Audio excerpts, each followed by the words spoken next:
Oremos. Querido Deus, obrigado por mais uma semana, obrigado também pela oportunidade de poder estudar um pouco mais Sua palavra de uma forma diferente. E esta mensagem tocar o coração de várias pessoas e nós precisamos ser transformados por ela. Peço em nome de Jesus, amém. Amém. Bom, bom dia a todos. O capítulo 32 é bastante interessante porque ele fala de algo que acontece diariamente na vida do cristão, né? Todo santo dia a gente é renovado pela aliança que Deus faz com a gente. E basicamente o capítulo ele faz um resumo de como foi a tentativa da Trindade de salvar a humanidade. Começou com Adão e Eva, foi renovado com Abraão, mas com o passar do tempo o povo acabou esquecendo dessa aliança, desse compromisso com Deus, e cativo no Egito, o povo se esqueceu dessa aliança. E Deus, na sua misericórdia, fez uma nova aliança ali no Sinai para demonstrar o amor, demonstrar a lei de Deus, a lei dele, e tentar se reconectar. E o engraçado é que esse capítulo, ele começa abordando a aliança, ele começa abordando a tentativa da Trindade desde a entrada do pecado no mundo, de se reconectar com a humanidade, com a raça caída, junto com a lei cerimonial e a lei moral. Depois que a humanidade ela perde esse contato face a face com Deus, onde Deus bastava dizer que ele era amor e nós entendíamos a Bíblia e muito mais, Deus precisou fazer inúmeras maneiras para usar inúmeras maneiras para se comunicar com o ser humano. Primeiro com os patriarcas, fazendo aquela conexão íntima de sacrifícios. Só que logo após, mais uma vez, o ser humano ter se afastado, esquecido da lei dele, esquecido dessa promessa, ele precisou se conectar de novo. Só que dessa vez ele não podia mais confiar no ser humano, pelo menos não na sua mentalidade. Eu acho que o Renatinho vai entender isso, que ele é um pouquinho de professor, ele explica, mas se o estudante não for fazer o dever de casa, não lembrar, no dia seguinte o professor vai perguntar e eles não vão lembrar do mesmo jeito. Eu acho que isso acontece também com estudante de faculdade. O que ele aprende no semestre, passa 2 meses, ele esquece no outro e tem que ser lembrado.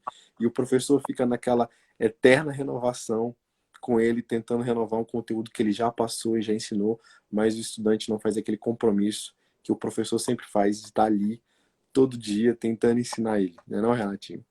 E É Deus verdade. não foi diferente. Renovou com o ser humano, colocou suas leis em tábuas, e tentou renovar de novo.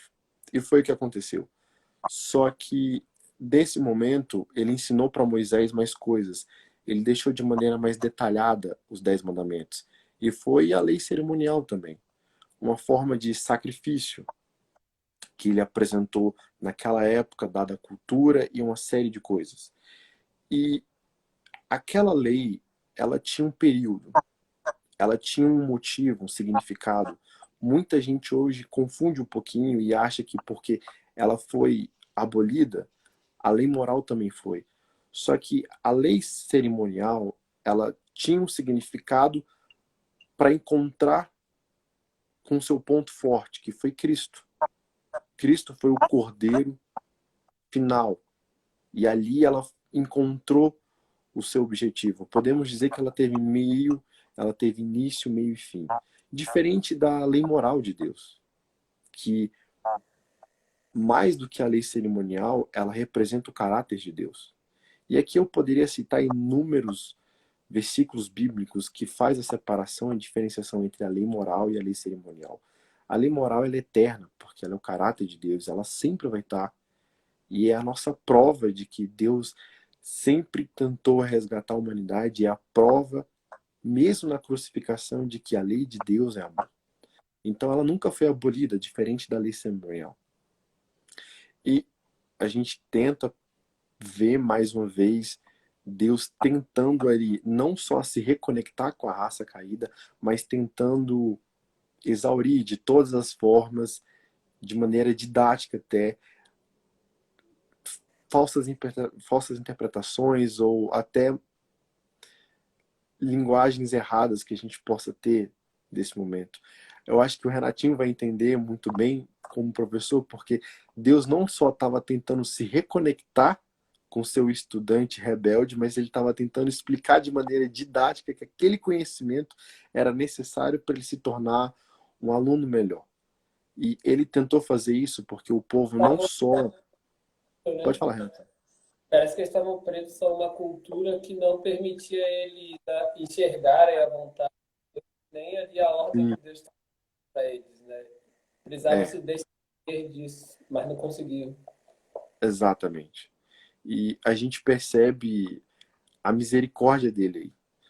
E eu vou ser sincero, Harat, quando me falaram que você ia ser o meu parceiro, eu não consegui fazer analogias, parar de fazer analogias quando eu li isso aqui com um professor.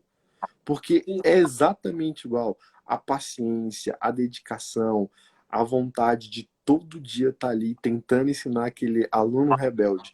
E eu, na escola, fui muito rebelde, então eu entendo bastante a paciência. Hoje eu vejo que eu fui realmente um aluno rebelde com o meu professor. E eu vejo a paciência que ele teve.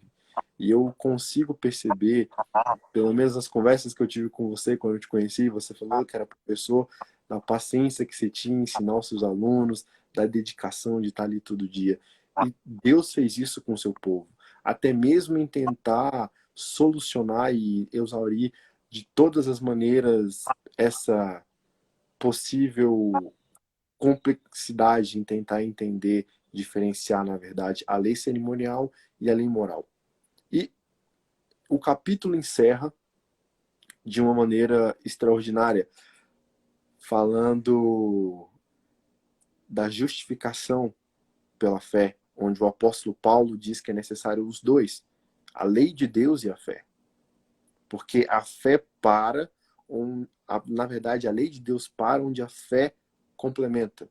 Eu preciso ter a lei de Deus para ser orientado, guiado, todo dia me tornar uma nova criatura, mas eu também preciso da fé para acreditar em Deus. E podemos perceber que desde Adão e Eva, desde a entrada do pecado, Deus constantemente tenta fazer essa renovação e tenta todo dia fazer essa mudança no ser humano. Eu acho que a partir daí foram feitas alianças, eu acho que com esse intuito. E Ellen White é bem claro nesse sentido. Se o povo de Deus tivesse permanecido fiel na primeira aliança, muitas coisas poderiam ter sido diferentes. Ela deixa claro isso com Abraão, que a sua descendência não seguiu a circuncisão, e aí virou cativo. Ela deixa claro isso com Israel, que se tivesse permanecido fiel, se tornaria uma luz para as outras nações ali.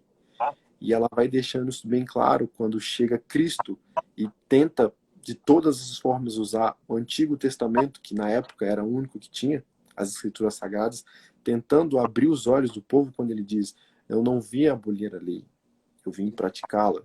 Só que não da maneira que vocês praticam, pois ela é impossível. Eu vim praticá-la da maneira que é correta aos olhos do Pai. Então, a todo momento, o capítulo dá a entender, se pudéssemos resumir em uma frase, é a tentativa de Deus constantemente de se reconectar com o ser humano, com a raça caída. Para mim, as alianças, quando eu li e tentei fazer um resumo no capítulo, é realmente a batalha diária do cristão, de tentar se reconectar com Deus, mesmo pecando e mesmo tendo as batalhas do dia a dia.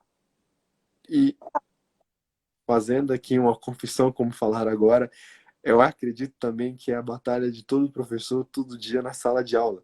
Tentar fazer com que o seu aluno lembre da matéria que foi ministrada no dia anterior e fazer a aula ficar produtiva, que ele não erre mais naqueles erros que ele cometeu na aula anterior, mas que nesse dia ele possa seguir em frente e usar o conteúdo que ele aprendeu.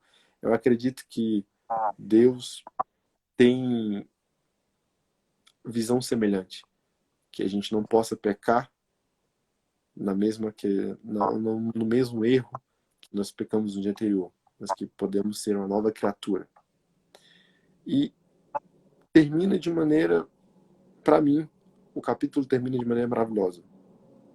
Realmente tentando fazer o ser humano entender de que a lei, de que essas alianças têm e tiveram, aquela que foi abolida, né, a lei cerimonial, tem e tiveram significado. Eu acredito que é isso. Eu lembrei bastante de você, Renatinho, nesse capítulo. Eu estava aqui pensando o seguinte, você falou, só vou ler aqui o comentário antes de eu falar. A Elisama, ela falou que a lei moral é a expressão do caráter de Deus. Sim, Aí ela falou que Deus era grande professor. Usava umas dinâmicas sensacionais para explicar povo, ao povo ex-escravo. E quando a gente para pensar, hoje em dia, Deus, como você falou, né? Se o povo tivesse escutado Deus lá no começo, né? Como a Ellen White fala, tudo teria dado certo. Eu fiquei pensando exatamente. hoje que às vezes nós sabemos o que é correto, sabemos o que fazer, mas a gente não faz. Então, muitas coisas na nossa vida pode, às vezes, ter uma mudança ou não está tendo mudança porque a gente não está ouvindo a voz de Deus, né? Porque a gente não está seguindo os passos que Deus está mandando nós seguirmos. E assim como você falou da escola, professor, na escola nós falamos para os alunos, né? Você tem que fazer isso, isso, isso, no primeiro dia de aula. Uhum, Se no primeiro dia de aula o aluno seguisse todas, entre aspas, regras ou as orientações, no final uhum, do ano ele estaria tranquilo, que é que a gente sempre fala, né? Não, sim. ó, você vai ter férias mais cedo, e eu gosto de pensar no céu. Se a gente seguisse as orientações de Deus mais rápido, eu creio que nós estaríamos no céu mais rápido, né? Não estaríamos aqui na Terra. E a Sim. sua irmã falou aqui que ela lembrou da música E com Paciência Vem Me Ensinar, que é a música do coral UNASP. Eu acho que a gente tem que agradecer por Deus realmente ter essa misericórdia que um professor tem. De mesmo passando as orientações no primeiro dia de aula, ainda assim ele se compadece, tem misericordiosa por aqueles que ouviram, mas não quiseram seguir, só que no meio do caminho tentaram fazer a coisa certa e ainda assim ele viu essa tentativa. Realmente, Renatinho, é como um professor. E eu, como estudante rebelde, eu não consigo imaginar como é que deve ter sido. E eu não consigo me colocar no seu lugar, Renatinho, como é que é ser um professor e ter misericordiosa, ter essa misericórdia de tantos alunos e ver realmente, ainda há esperança, ele pode mudar e ele vai mudar. Porque esse capítulo mostra que Deus, a todo momento, renova a nossa, não a nossa confiança, mas a confiança nele, né, gente? De que amanhã nós poderemos fazer diferente do que fizemos hoje. E eu acho que é isso, meu amigo. Ótimo, Se Davi. eu não- Muito. Cara, realmente, esse capítulo me lembrou de você, Renatinho, total. Que bom, né? Pois é. Durante toda a história do Velho Testamento, o povo se esquecia das leis de Deus e ele sempre tenta fazer eles voltar. Foi o que nós vimos e falamos. Foi a Bia que falou.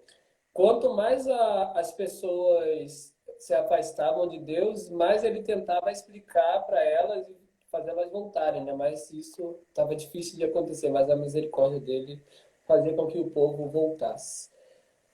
Alguém, acho que o Romer aqui falou show, a Ada falou amém.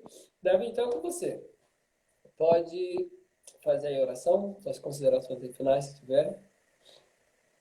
Então, Olha, minhas considerações é de que realmente esse capítulo me mostrou como Deus não só misericordioso, mas também ele pega nos pequenos detalhes. Por exemplo, a gente sabe hoje que tem muita gente que confunde ou se engana com a lei cerimonial e a lei moral. E ele não só teve tempo para ensinar a gente, mas também ajudar a separar o que era cada coisa. E E até eu deixar lembro aqui registro para nós hoje em dia. exatamente, eu lembro na época que eu estava tentando aprender isso e eu não conseguia saber diferenciar. E lendo esse capítulo, eu pude perceber. E realmente me tocou o coração porque ele foi como um professor. E aí eu lembrei de você na hora porque é exatamente isso, é aquela paciência misturada com misericórdia, com misericórdia e bondade e dedicação. Então, eu acho que esse é meu último comentário a fazer sobre esse capítulo. Então, pode orar, Davi. Muito obrigado aí. Acho que todos saímos renovados, né, por essa mensagem e entendemos que a graça, né, de Deus ela se renova a cada manhã. Então, que nós possamos ter acho que é esse entendimento, né, essa visão de que Deus ele Uhum. está ao nosso lado, ele tem a paciência, ele tem misericórdia, mas também depende de nós. Então, muito obrigado, Davi. Você Amém, pode cara. orar. Tamo junto, Renatinho. Qualquer coisa, só chamar de novo que a gente faz um debate. Oremos. Pai nosso que está no céu, santificado seja o teu nome. Pai, agradecemos por esse dia, agradecemos por já começar esse dia falando de ti, falando da tua misericórdia, da tua bondade, da tua paciência conosco, Pai. Agradecemos por essa mensagem, que ela possa realmente tocar os corações das pessoas que verem e que o Senhor continue abençoando esse projeto e muitos outros que nós temos tentado realizar em teu santo nome, Pai. É isso que eu te agradeço, te peço em teu santo nome. Amém.